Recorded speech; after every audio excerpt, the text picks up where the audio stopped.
Hi all, welcome to my channel. இன்னைக்கு வீடியோவில் தர்பூசணி பழ ஜூஸ் எப்படி செய்யறதுன்னு பார்க்க போகிறோம்.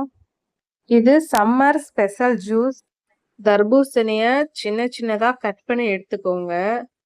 இதோட விதைய நீங்கள் ரிமூவ் பண்ணிக்கலாம், ஆனால் நான் அப்படியே தான் சேர்த்துருக்கேன். இதை இப்போ மிக்ஸி ஜாரில் சேர்த்துட்டு இது கூடவே 2-3 புதினா இலை சேர்த்துக்கோங்க.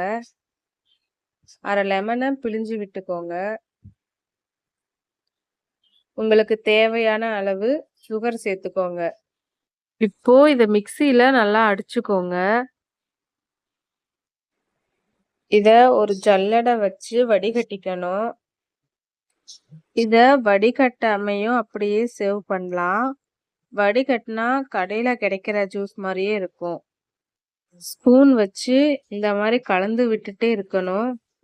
அப்போதான் சீக்கிரமா ஃபில்டர் ஆகும். இந்த மாதிரி கலக்கிட்டே இருக்கணும். அப்போதான் ஜூஸ் நல்லா கிடைக்கும். இப்போ ஹெல்த்தியான தர்பூசணி ஜூஸ் ரெடி ஆயிடுச்சு.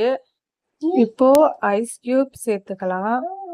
இந்த ஜூஸ் கடைகளில் கிடைக்கிற மாதிரியே டேஸ்டியா இருக்கும். தேங்க்ஸ் ஃபார் வாட்சிங்.